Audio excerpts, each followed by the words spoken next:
The first time we recorded this episode of Unbillable, the GoPro battery died. The next time, the audio didn't work. But we never gave up, and on this episode of Unbillable, we finally talk about licenses.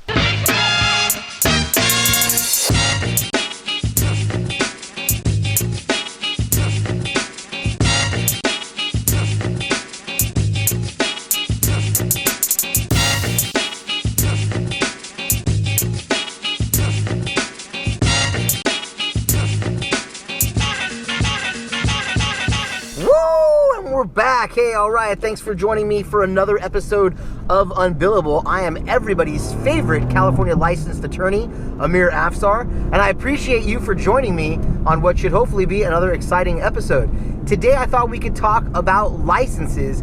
You know, in the legal sense, licensing has more than one meaning. On the one hand, it could be like licensing your idea, your business, putting your name on someone else's product, that type of licensing. That's not what I'm talking about today. I'm talking about sort of the administrative function of the government in licensing. Like, look at me right now. I'm driving my car. In order to drive a car, it's actually not a right. You don't have the right to drive a car.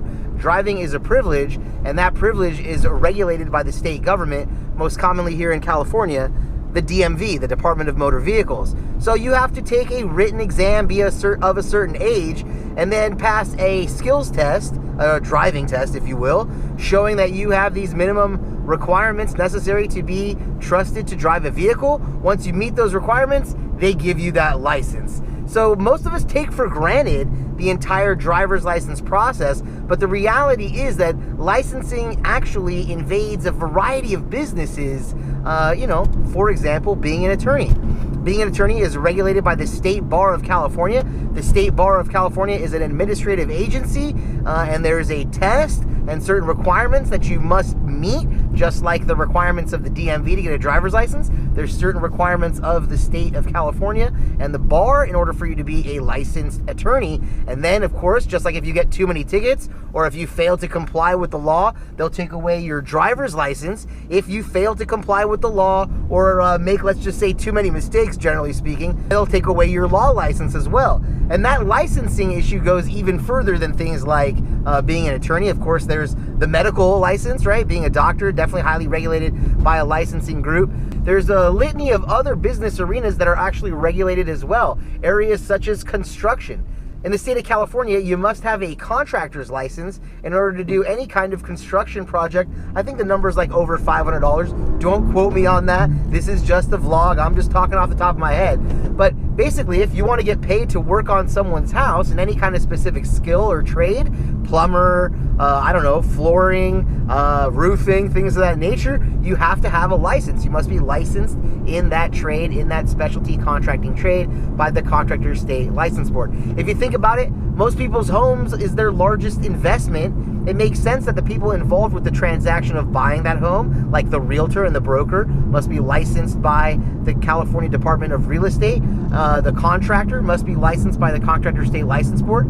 It makes sense with such a valuable asset that it would be regulated highly for those industries and people who want to work with you or work on that highly valued asset. Where this conversation extends and continues is, outside of real estate, what are people's next most valuable asset? Well, you might be looking at mine, right? It could be their car, especially in California where people are kind of car obsessed, myself included. Admittedly, I love cars, and I spend too much money on them, and a lot of people do in reality, but this is probably most people's next most valuable asset. And what's not really thought about all that often is the fact that people that work on your car also need to be licensed. So if you're out there doing any kind of automotive repair work, you might not even think it's repairing, right? Switching out perfectly good wheels and tires for a new set of maybe cooler or bigger wheels and tires, that would qualify in and of itself to be work that requires a license. There is what they call a state bar for this as well. It's the State Bureau of Automotive Repair, BAR, Bureau Automotive Repair,